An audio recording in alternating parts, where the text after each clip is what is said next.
So guys, today we're going to talk a little bit about the SAT reading section, and I want to show you guys a strategy called faking interest.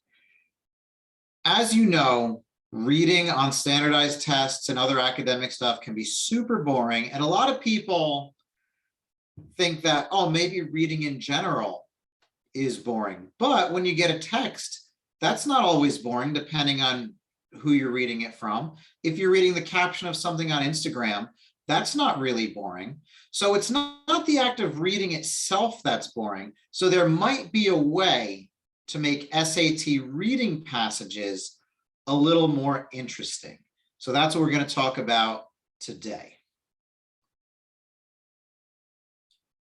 Sometimes we have to fake it until you make it with these SAT reading passages. They're not always the most exciting things. I've actually seen some interesting passages. However, not everyone is going to be interested in every single passage. What do? Well, you can read with a little more curiosity, enthusiasm, and interest. Let me show you what I mean. Here's a typical passage. This is from O. Henry's Gift of the Magi. And I'm going to read it as a typical student would read it on test day in their head. $1.87, that was all. And 60 cents of it was in pennies.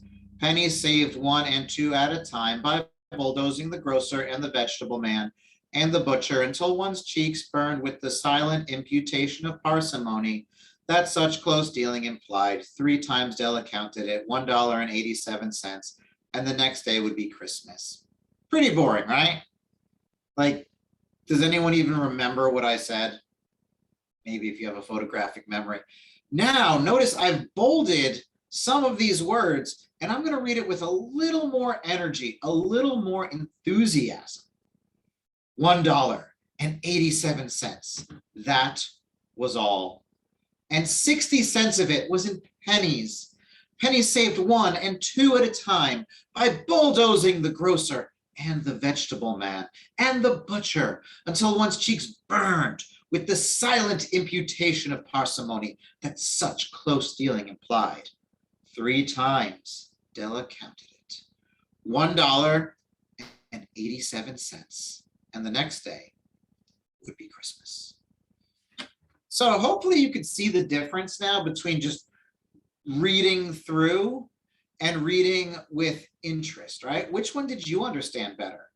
Did you engage better the second time? Did you comprehend a little better second time? You can practice this with your own reading. So always remember, as you read, stay curious. You can also ask questions. What was $1.87 worth at the time this was written in 1606? Honestly, right now it's about $50, but still, that's not a lot. What does bulldozing mean, right? What does it mean in that context? What does Della even need the money for, right? There's this focus on money. Why? What's she trying to use it for? Curiosity is another way to keep you engaged. So now we can put that all together and use it to answer a real SAT question. In the passage, the main focus of the narrative is to highlight what? A, Della's despair at not having enough money to buy a present for Jim. That sounds really good, doesn't it? When we read it with interest, we had some despair, right? And the fact that it's Christmas tells us that this could be money for a present.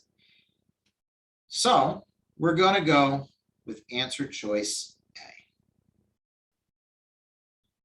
Hope this helps. Love you guys, and I will see you in the next one.